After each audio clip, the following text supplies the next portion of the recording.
खुलुमबाय गिबियावनो बड'लेण्ड निउस 24निफ्राय अननाय सिबिनायखौ जासिग्रोबाय। बाक्सा जिल्लानि बोरलिया दैमायाव दुगैनो थांनानै दारकुसि गामिनि सानै लाइमोननि जिउआव खैफोद जानानै फैयो। बोरलिया दैमायाव दुगैनो थांनायानो बिसोर सानै लाइमोननि थाखाय खैफोद गोनां जायो। दैमानि दाहार बुसोमनायाव सानै लाइमोना गावनि जिउखौनो खैफोद गोनां खालामनानै लायो। जोंनि मोनसे रिपर्ट।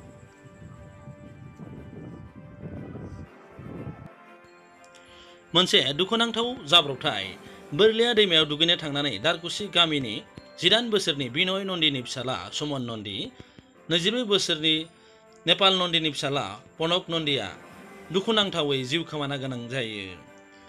सानै लाइमोन सेंग्राया दुगैनो थांनायानो बिसोरनि थाखाय खैफोद गोनां जानानै फैयो।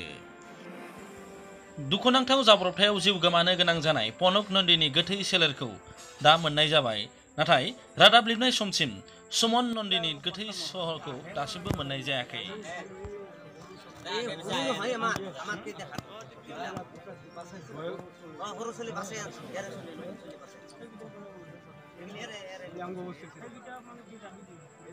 जाब्रबथाय जाथायखौ मिथि मोननाय लोगो लोगोनो गामिनि रायजो राजाफ्रा दैमा सेराव फैनानै नागिरनायनि थाखाय हाखा-दावरा जायो।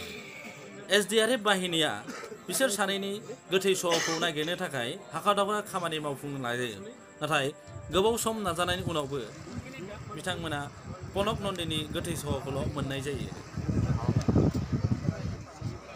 रादाब बुथुमनाय समसिम SDRF बाहिनिया सुमन नन्दीनि गोथै सहखौ नागिरनो थाखाय दासिमबो दैमायावनो दंगासिनो दङ।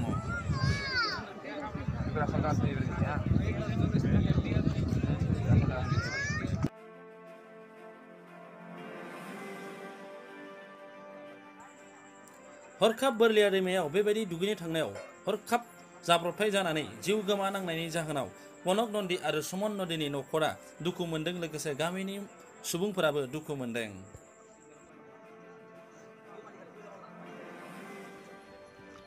मख'नो गोनांदि थांनाय दानाव बोरलिया दैमानि दै बुसावनायाव एबा लोमसावनायाव दारकुसि ओनसोलाव दैबाना जानानै गोबां खहा जानो गोनां जादोंमोन।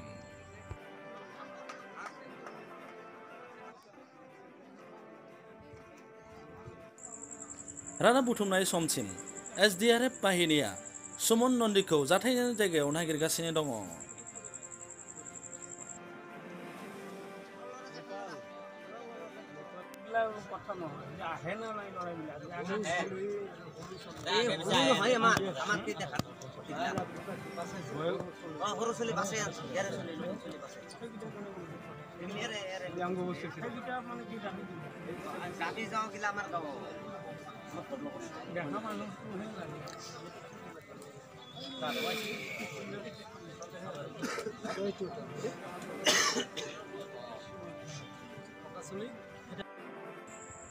रादाबा एसेनोसै।